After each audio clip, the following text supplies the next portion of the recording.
Coming up today, we have the Korean Senior Center plays the national anthem at the Kings game. A Chinese man quits his day job to care for a baby and suffers postpartum depression.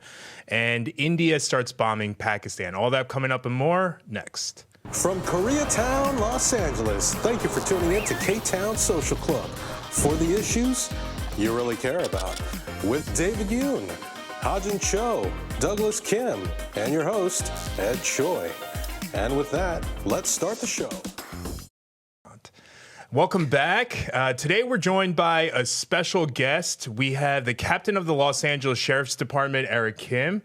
Welcome. Thank you. Thank you for inviting me. Yeah, no, thank you for being here. Also, real quick, we are joined by our regular panelist, Hajin, and a special return guest, Michael Kim. Doug is on vacation. Thank you for joining us, especially on such short notice. Yeah, no problem. Thank you. So you are the captain of the Los Angeles Sheriff's Department. Is there a specific department or division? Yeah. So I currently oversee the Sheriff Information Bureau. In a nutshell, it's the media relations unit. In fact, right before coming, we just had a press conference with the district attorney's office. And so we do all the stuff media related, including social media, including press releases, statements. We work with all the entities, both broadcast and paper. So yeah, it's actually a really, really fun job. It's probably one of the best jobs I've had so far. Yeah. How did you get into that part? Because that seems very interesting. You know, it's just a position that I was moved into. I've been there for about a year and like 8 months now. So when you're a captain, like you can't just transfer. You just get moved, or where they find best fit for you. Yeah. So it's just been a great time. Do you mostly you're the contact person for a lot of the local Korean media then? I am. Me or my team. Oh, okay. So I oversee the whole team. I'm funded for 21 deputies and 10 sergeants, and I have a bunch of what they call it, communication PIOs and stuff like that.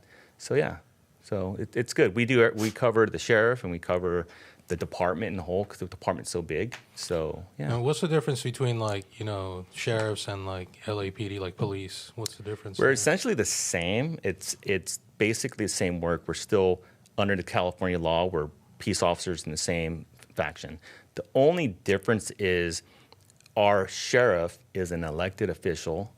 So our top person on our department is an elected official, where the chiefs, like for LAPD, for instance, they have an appointed chief of police by the mayor. That's the biggest difference. The other big difference is we handle all the courts in LA County, so all the bailiff services and stuff, and we also have all the jails. So those are the two big differences that a city wouldn't have to handle. So outside of that, there isn't any other differences in regards to what areas or crimes the same, or? No, the jurisdictions are way different, right? So the city of LA is LAPD is just in the city. But then you have these other cities like Pasadena and some of these that are big enough to have their own department. Then there's other cities that want to contract with us for police services, like Cerritos, for instance. That's a city. They have a mayor, but they don't want their own police department. They want to contract with us. Oh, I see. And then there's a lot of unincorporated areas that we consider it a county area, which, for instance, parts of Altadena, parts of South LA, they've never incorporated and became part of the city. So they are patrolled by us. There's other places. Because it's LA County. So. It's LA County, yeah. Oh, so you guys have actually more of a reach than the LAPD. Yeah, that's what it sounds like. So if you want to go north, we start at Lancaster, Palmdale, Santa Clarita. We go to Malibu, Lost Hills, Calabasas, Westlake. We go all the way down south to Lomita, so Palos Verdes, and that's big. And then everything in between, like Carson and whatnot. Yeah. And have you been with the LASD your whole career? Yeah. What made you choose LASD over LAPD or even CHP, which is California Highway Patrol, for those of you not in California? Well, CHP was nothing I was very interested in, to be honest with you. I was in college, and actually, I didn't want to become a cop. It was, but I know I didn't want to go to LAPD. Nothing against LAPD, but LAPD was going through some controversy at the time, and I remember coming out of college in like 98, 97. Was this Rampart then? It was Rampart and a couple other things, and I just on top of that, I didn't want to drive into the city all the time. You know, I lived out east growing up. I grew up out east, so I didn't want to be committed to drive into the city for my whole career.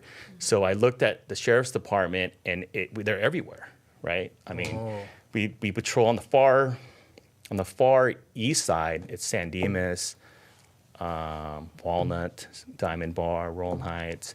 So I preferred more, I guess, versatility, you know, in the department. But like I said, I never intended to be a cop. I actually wanted to go federally. So when I was coming out of college, but if you go back, I don't know how old everyone is, but in 98, 97, 96, there weren't a lot of jobs. Yeah. And no one was hiring. So I was coming out of college, and I remember I was at a recruiter, and they're like, hey, we're not hiring, FBI recruiter, and like, we're not hiring. But unless you have like a specialty, like if you're a CPA or have some crazy pilot's license or something. Wow. But they said, hey, just go get some work experience. So I thought, oh, well, you know, I'll go and be a deputy for a little bit. And then my intentions were to move over, but I actually just liked it so much I stayed, you know. Oh, wow. Yeah. So you wanted to be FBI? Yeah, but, you know, now looking back, I think I made the right decision. I think, you know, the FBI doesn't have like a direct link to a community. They don't get involved with the community. You don't get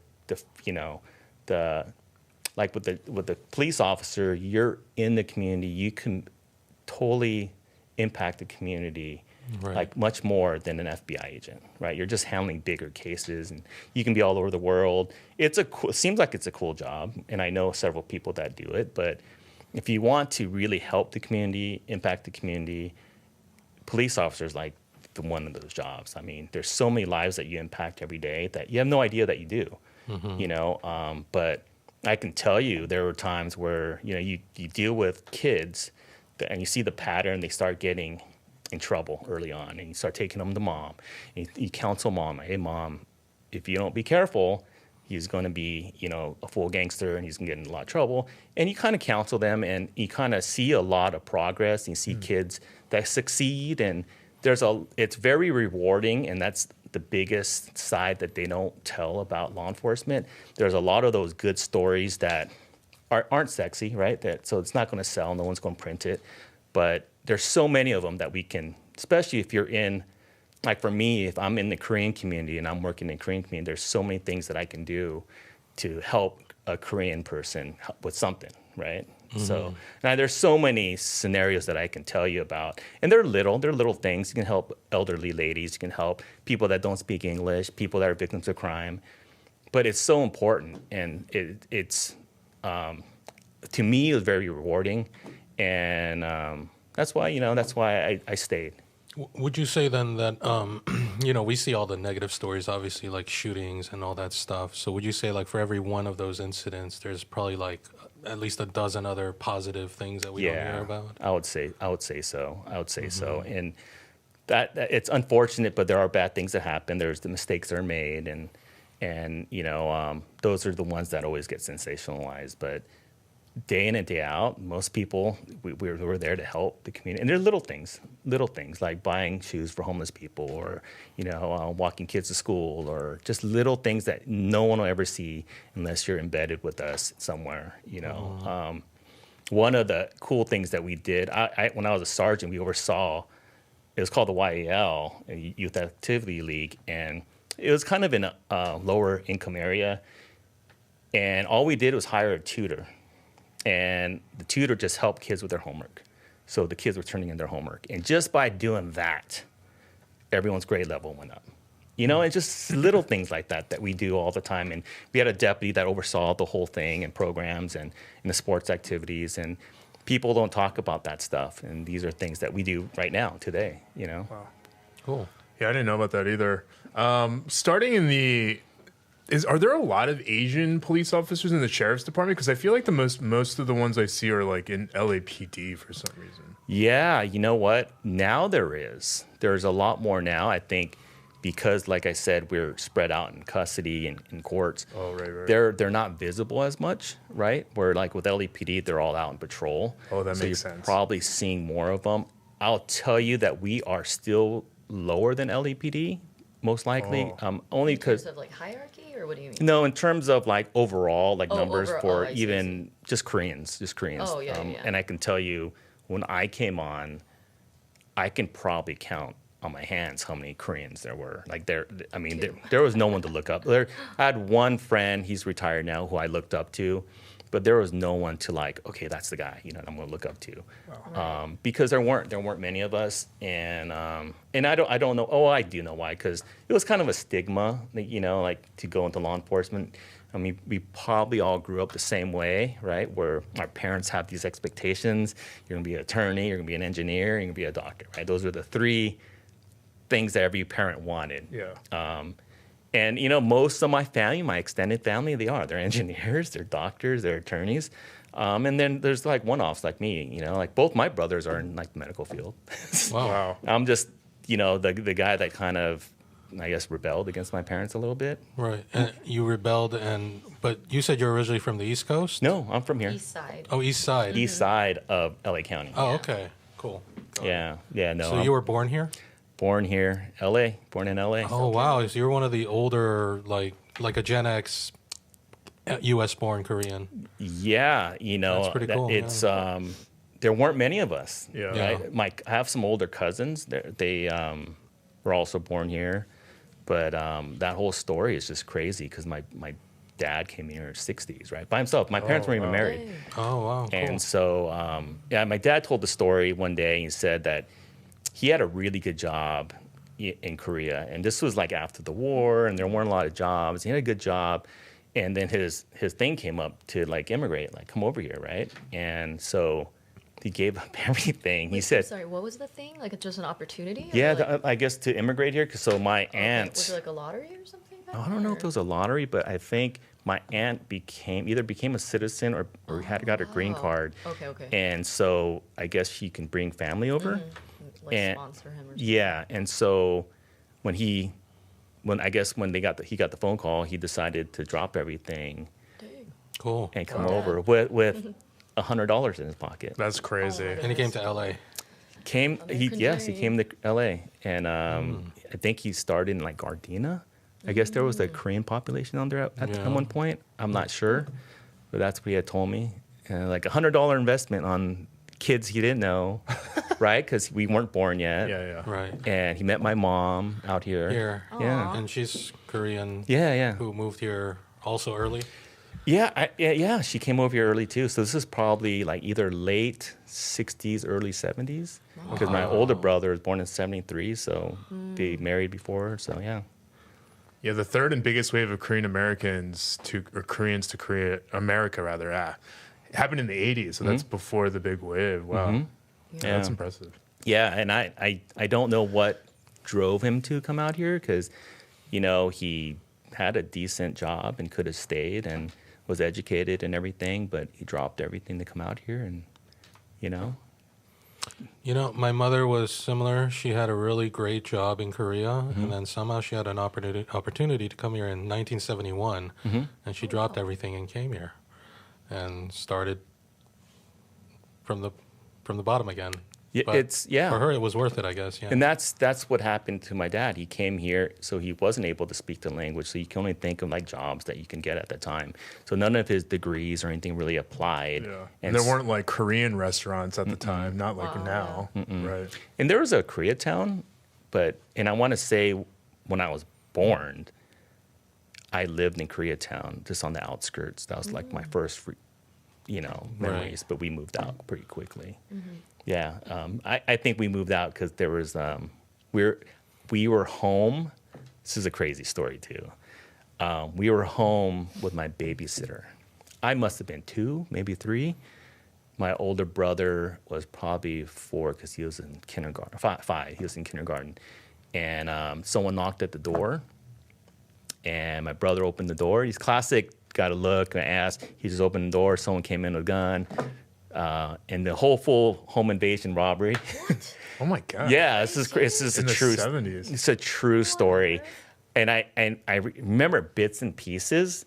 Probably because I was probably in and out, sleep, crying and sleep. But I just remember it was like a grandma babysitter, and they locked us in the bathroom. And I was probably crying and then fell asleep. So I probably don't remember a lot, but I remember certain aspects. It's weird. It's like little flashes. Oh Yeah. That's Yeah. crazy. Traumatic. Yeah. And your parents came back from work? Yeah, And they so- were like, what the hell? Yeah, and I think they said, yeah, we're out of We're here. getting out of here. Yeah. This is when you were on Let's the go to outskirts of burbs. K-Town. Yeah, I know I don't know if you my know God. familiar with the area. The apartment complex is still there. It's right off of Hoover.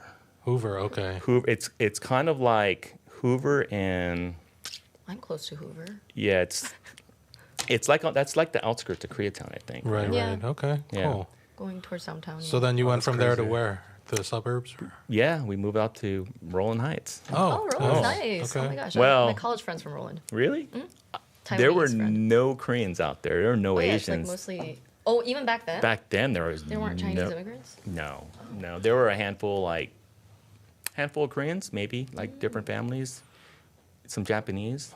But you had other Korean relatives growing up too, right? In Mm-hmm. SoCal? Like, did any of them grow up in the Valley? I remember there were Koreans in the San Fernando Valley, like in No. Northridge. My cousins on my dad's side, because my mom's side of the family didn't immigrate here till later.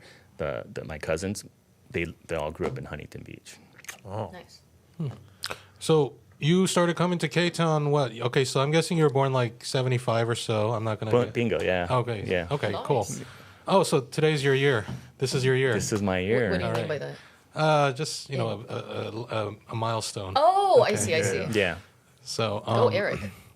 yeah, you must remember K-Town in the 80s then, because you were like a teenager or in the 90s. Oh, you were 17 during the riots then. Yeah, I was in high school. I was definitely in high school, but I didn't live out here. We moved out. Yeah, So I was probably 3 when we moved out to Roland Heights, and never really had a reason to come out here. I think a few times we came out here for maybe grocery shopping with my Okay. family because there wasn't any alternatives out there. But I remember the riots vividly. I remember, you know. Do you remember how you felt? Because you were, what, almost an adult. Yeah, I was probably like 16-ish, somewhere around there. I remember there was a lot of racial tensions, at the time. There was a lot of stuff going on, right? I remember the liquor store owner, she shot and killed somebody. That kind of triggered some stuff. And where I lived, it wasn't as bad. There was nothing going on over there. But I remember, because my mom owned a business and at the time, and there was a lot of like the business owners in that area that were kind of like barricading that supermarket. Oh, even out there. Yeah, but nothing happened. But they everyone lined up their cars, and they had their guns, and all the stuff that you see on TV.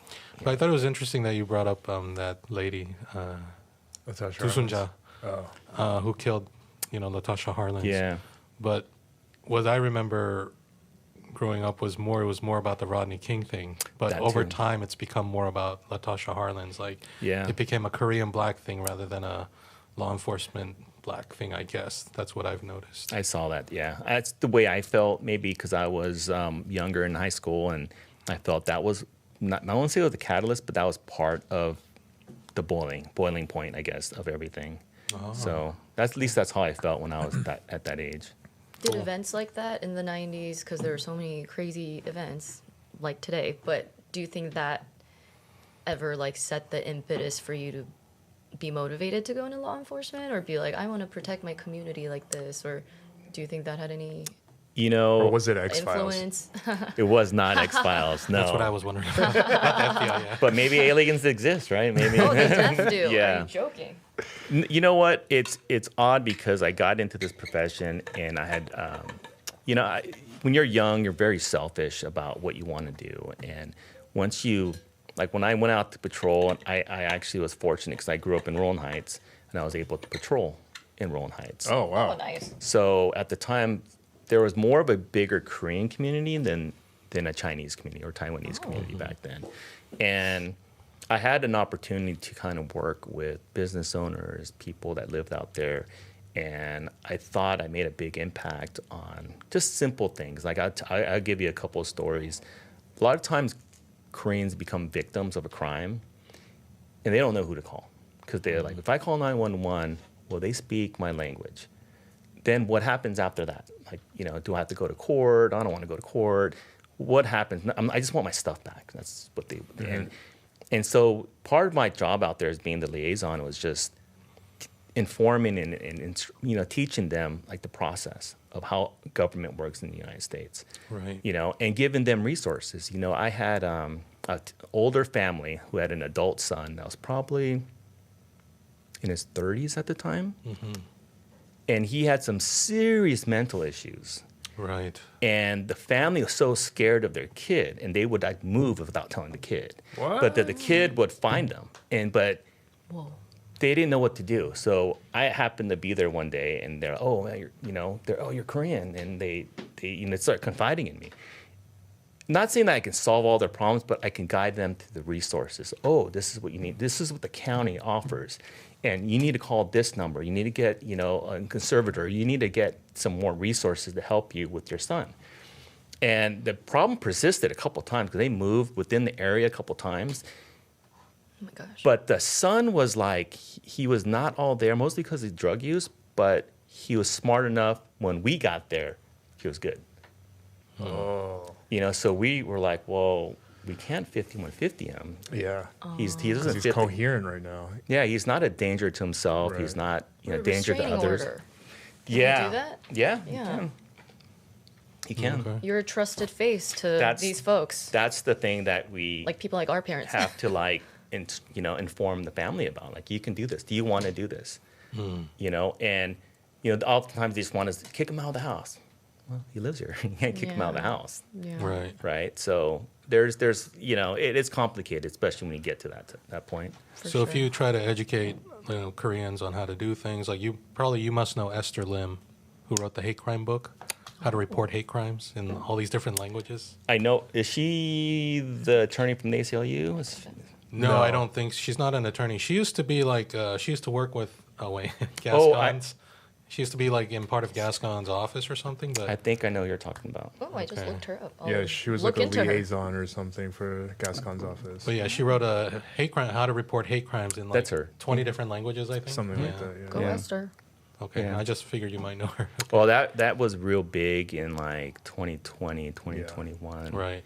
And I think I was very fearful because my mom's that age, right? So you see all this stuff, all the videos in like San Francisco and all over the place. I'm like, that's my So mom's age. you acknowledge that there was like fear, because I did try to talk to some people about this, especially when I went to go buy a gun, because the shop owner, he's like Asian, so I was like, I'm worried about these hate crimes. Like, what are you talking about? These are not hate crimes; they're random. And I'm like, wait, what?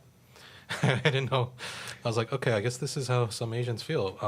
But yeah, how about you? Interesting. I can tell you personally, like I saw it was just a weird pattern, right? Like I don't know if it was because of the COVID thing. I don't know, but I saw enough videos where I was a little concerned. Right. Oh yeah. It might be random, but it doesn't make it any better, right? It doesn't Right. make it any better that's random. Whether it's a hate crime or it's random, someone's still getting assaulted. Right. And that's not okay, right? Yeah, but I was seeing a lot of 할머니's, 할아버지's just getting pummeled, beaten. I did. I saw the same I thing. don't think I ever really Yeah. saw that so much before. But There's yeah, a huge uptick of it for sure. The only Yeah. thing that I was weary about is sometimes, like, when there's a hot topic, the media focuses on that, and it seems like, oh my gosh, there's so many of these. Right. I don't know if these have already been occurring, and we just never.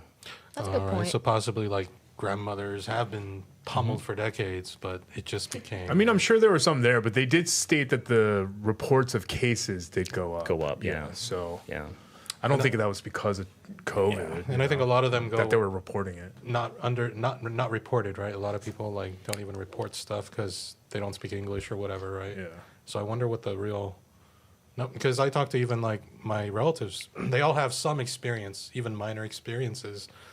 It seems like almost everyone has some experience, like even a little. Yeah. Anyway. Yeah, Involving even I victims did of- in like 2020, and I wasn't even going Really? to report it. And my roommate was like, Oh, shit. "You should for the numbers." And I was like, "Oh yeah, you're right. You're right." I always tell people, if you don't report it, No one knows. it never happened. Yeah. It never happened. It's not getting captured on a statistic. I look at it this way too. What happened to you might happen to someone else, and now you have a pattern, and eventually the dude's gonna get caught. But because you didn't report it, and the other guy didn't report it, Just getting away with it. Yeah. Yeah. yeah. So, yeah, there's various ways to look at it. I know it's a personal decision. People don't want to get involved. I get it. But it's important. I always tell people to report it, and that's what my message to the Korean community was when I was out there working in patrol. You know, I really encourage them to report as much as they can, or just call us out there, and we'll decide. You know what best course to take. So when someone calls 911, does the dispatcher, like, depending on where the caller's calling from, they either direct it to you guys or the PD? Usually, if it's in our jurisdiction, it'll come to the Oh, it sheriff's will just go straight to you. Oh, okay.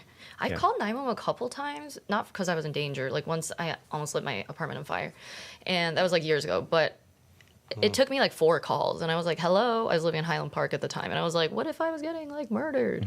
Shit.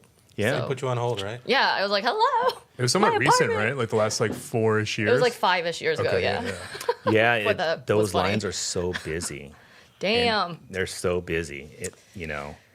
So I wish there's a better solution to that, but they're not putting you on hold because there's other emergencies Right. going Yeah, on. Yeah. Unfortunately. It wasn't the biggest Now- emergency, I guess. You mentioned earlier, like when you first started as a sheriff, you were in Roland Heights, right? Which is where you were Yeah. living. Yeah. Do you think that's probably a good thing, like for law enforcement to patrol the areas where they live, right? Because they're part of the community there. It depends, right? I'm not going to say it's good for everybody, but for me, it helped me quite a bit because I knew, well, number one, I knew the culture, right? So there's a high Asian population. I knew the culture. I knew the streets real well. I knew business owners. And so I can make an immediate impact on the community. And I went to a lot of churches, and I just listened to what the elders had to say, what their concerns were in the community. It could be something simple. There's graffiti in the alley, or hey, this guy keeps coming around. I don't know why he's here. There's people digging through their trash. It can be something small like that. Right. But I was happy to give the Koreans a voice out there, and I think sometimes we're underrepresented as Asians, Koreans, or all Asians, in general. So. Right. Yeah. Okay. When you started out in the 90s, being one of the, if not one of the only Asian people in the whole sheriff's department, was it a little bit hard for you coming up? Did you feel like you faced any opposition? Yeah, did you face any kind of like, isn't there like kind of a, I don't want to say frat, but isn't there like a bro culture in like or like a not hazing, I'm not really sure what the words would be, but isn't there like also a camaraderie? well, camaraderie I'm sure exists as well. Loyalty? But I don't know, like your seniors, did they like give you a hard time ever when you were a rookie? I think everyone kind of goes through a little something. I don't think I was treated any different than anyone else. Oh, that's good. Yeah, I think I came on in the late 80s, and so I did my my custody time, so I worked in the jails. Late 90s, you mean? Late 90s, yeah. Did I say 80s? Yeah. Yeah, I was yeah. like, Late 90s. teenager. Yeah. Late 90s, and I worked my time in the jail, and I went to patrol. How long do you have to do the jail stint? It depends. It depends on where you want to go to patrol. Like some stations have a longer wait. I just got caught up in a hiring freeze. So between 2000, I think 2002, they gutted our budget, and I think we were on a 2-year hiring freeze. So there was no movement. So I got stuck in the jails. But when I went out to patrol, you go through patrol training and everything. There wasn't. It's very difficult. I'll be honest. Patrol training is very difficult because they throw so much information at you at the same time, and you're just trying to comprehend stuff, right? And so there's more pressure on yourself, not pressure from other people, because you want to do well, but you don't know. And but I don't think I was treated any different. I had the one person I told you about. I had a good mentor. The one only mentor that I had on the department. He was a Korean guy that became a detective, and he later retired, or retired about 5 or 6 years ago. And he just told me his advice was, you just work hard, work extremely hard. Don't worry about stuff that you can't control, and people are always going to want to hire good workers, because that's the one attribute you can't teach, right? You can teach someone how to do everything else, but you can't teach someone work ethic. And so I just kind of took that to heart, and I worked really hard every day, and a little bit of everything. And I think I ended up being okay. Yeah. Was the prison rotation more dangerous than patrol? No, No? because it's predictable. It's Until it's not. Yeah, it's a controlled environment. Yeah. For the most part, no one's got a weapon. For the most part, everyone goes along with the program. There's very few people that, and I want to say when I worked, there was never, like the people that were inmates at that time, they never crossed the line. I'm not saying never, but they very rarely crossed the line. There was a mutual respect. You don't disrespect me. I will not disrespect you. We don't cross that line. And it worked fine. They just, they wanted to be left alone. We wanted to leave them alone. So it's not like what you see in the movies. It's not. It's more controlled because they don't want us in their business, right? So they'll be on their best behavior. Yeah, For kind the of. most part. Yeah. What jail were you patrolling? Twin Towers. Where is that? Well, the that's the one one downtown? downtown, right? No, that one. Oh, yeah. Yeah. Very interesting looking building. Yeah. Yeah. Back then it was a little different. There was more general population inmates there. Oh, now it's gotcha. mostly mentally ill. Oh, Oh, okay. really? Oh, Yeah. wow. Yeah. This mental illness has gone up, skyrocketed then? Yeah. Oh, yeah, I feel. Of all communities, I'm sure. I would say it's probably one of the biggest problems in society. I It would does say. seem like everyone's depressed these days Dude, everyone's fucked up. Yeah. Like, for real. compared to I don't know, damn. 30 years ago. Yeah. Is everyone like sad or like unmotivated now? I don't feel know. something. Maybe we had better coping mechanisms back in our day. We were outside and we played, and we didn't come home until it was time to eat dinner, and right. Yeah, we used to do laser tag on the street and like We engage with the world. Use our real life senses. play in the dirt. Yeah. Well, I guess it also Climb like trees. lack of information. So Yeah, ignorance is bliss a ignorance. little bit more. Yeah. Whereas now we Like know everything. bombarded, So it's yeah. like hard not to be depressed because like all the dark shadows of the corner aren't so dark anymore because we know about it. I feel like that's what it And everyone's mainly just having is. a harder time, like, Yeah. living their day to day, too. But what would you It's say like the percentage of calls are like mentally ill related? like domestic Pretty high, things, right? or It's higher than it used to be. Yeah, I would say when I started in patrol, we got them, but not that much. And then towards the end, when I left patrol, we were getting a lot more, because a sergeant has to respond. Anytime there's a mentally ill person, there's always a sergeant has to respond to. And towards the end, there was a lot more. So what's your favorite Korean food? Kalbitan. 갈비탕. Ooh. More than Samgyeopsal Jim. or Oh, 갈비찜 that's is good that's too. a close second. It's Wow. too sweet. I want that today. Shit. Oh, that's fair. That's fair.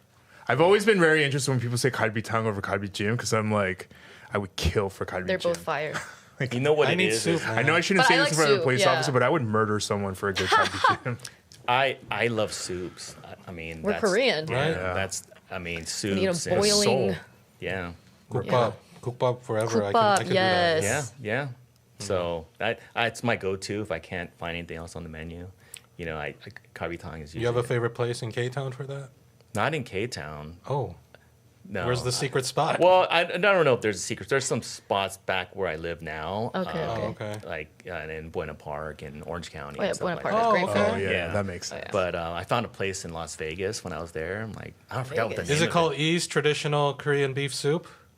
It's its own What? standalone building, What right? is this name? No, it was something else. It was like I feel like you would remember that. it was. Yeah, Oh, I you don't were remember just what in it was. I Vegas. was there, and it's on Spring Mountain, right, where all the little on Spring Chinatown is. Well, the thing is, we were in Vegas last week, and we filmed a mukbang at the Sarongtang Jeep there. Oh wait, they don't have Graviton. But anyway, we filmed it, and that's coming out I think on Sunday. So I was like, what a stay coincidence. tuned. But okay. But it's not. But anyway, you live in Come on, OC now. Vegas. Yeah, I do. Cool. By the Source. The Source. What's The Source Mall. The mall. Was it Beach and? Oh yeah. Yeah, I don't live that close to there, but yeah. Okay. Yeah.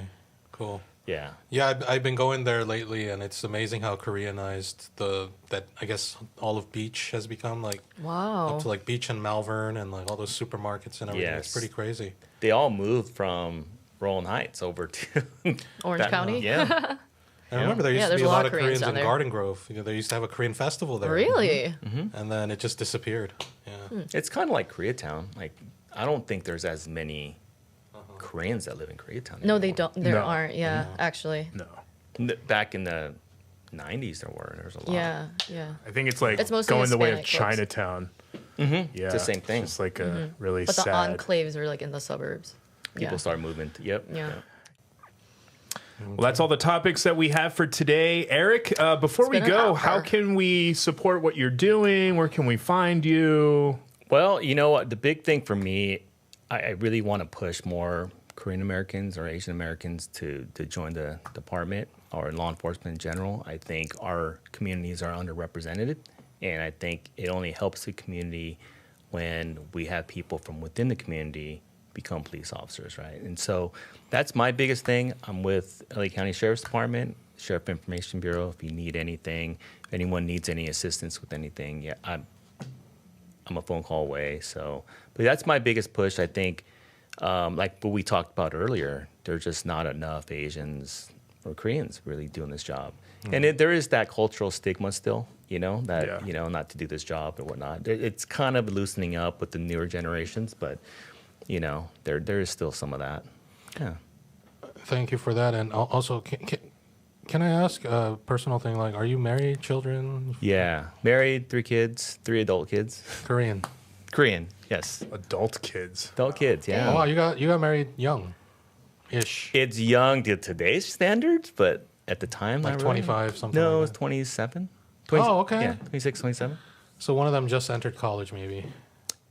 I mean, they're all adults. So I have, 2 in college, and then wow. one that's about to go into college. Cool. So, Oh wow. yeah. One last question: have you ever been shot?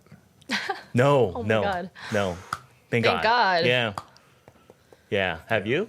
No.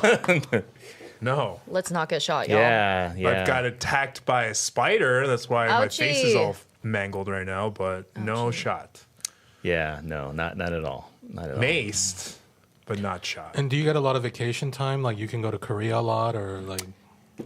I get a lot of vacation time, but I don't take that much time off.